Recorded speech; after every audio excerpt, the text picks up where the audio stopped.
everybody. It's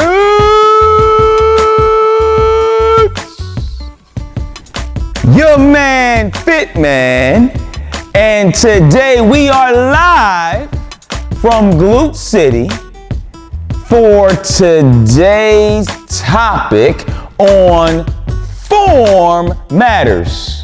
We are going to investigate how to properly execute the ultimate barbell glute builder, the barbell hip thrust. Cue number one, you want to make sure that your bench setup is correct before you begin the movement. Now, if you are fortunate enough to own this apparatus here, the hip thruster, then you will already be in the perfect position to begin the movement. But if you're training in the commercial gym, they may not have the hip thruster. So what do? What I would do is I would use a flat bench, or I would use a riser's setup. Most times the flat benches at the gym, they're gonna be a little taller than the actual hip thruster, probably about 17, maybe 17 and a half inches tall. But guess what? You can still get the job done on these benches, or you can set up risers based on your height, 3, 4, 5 risers,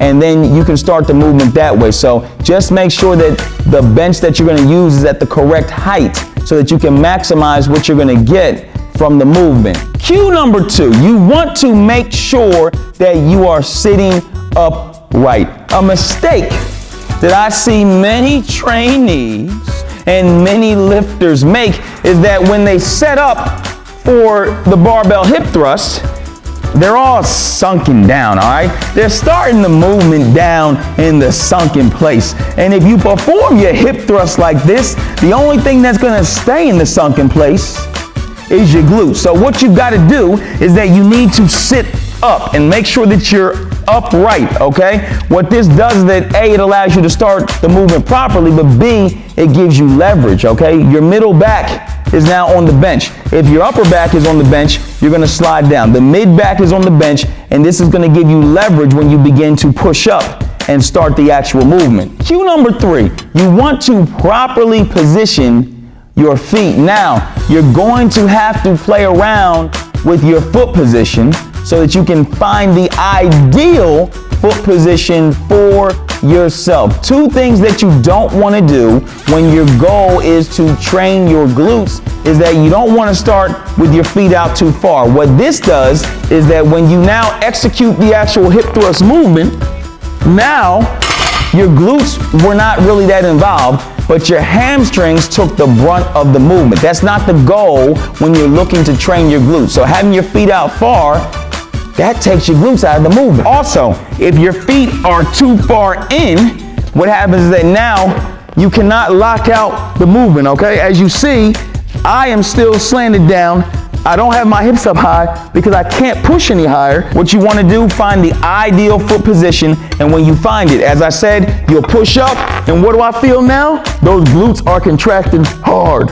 Cue number four, what constitutes proper form in the barbell hip thrust? Too many times I've seen on social media, and I used to see in the old commercial gyms where I trained at, I see folks talking about, I can do 315, I can do 405, I can do 500 in the hip thrust. But when I see the actual rep, it looks something like this.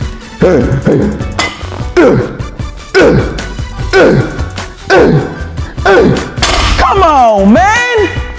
We have talked about it over and over again. Fake hustle reps build a fake hustle body. Those reps right there, those are called hammock reps, all right? Because when I push up, it looks like I'm in a hammock taking a snooze, all right? That's no good, and that's gonna have you going nowhere fast. So what we've gotta do to properly execute the hip thrust is that we're sitting upright, we squeeze the bar, our knees are out, our eyes are forward.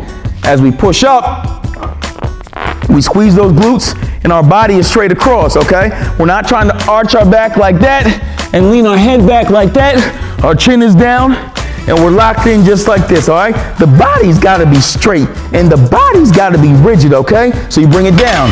Pause, pow. Bring it down.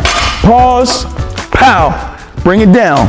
Pause, pow. Or if you got constant tension style reps, pow, pow, pow.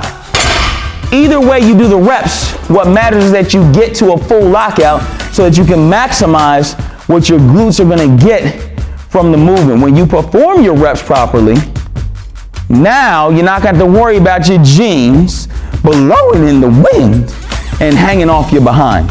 Implement these cues into your barbell hip thrust today, and now you will finally be able to maximize on the gains in strength and the gains in muscle that you will receive from the movement. I promise you that if you give a consistent quality effort, if you give some CQE over time, then you can say goodbye to those weak, unshapely, flat glutes forever. It's your man, Fitman. Holla at a trainer when you see me at the center.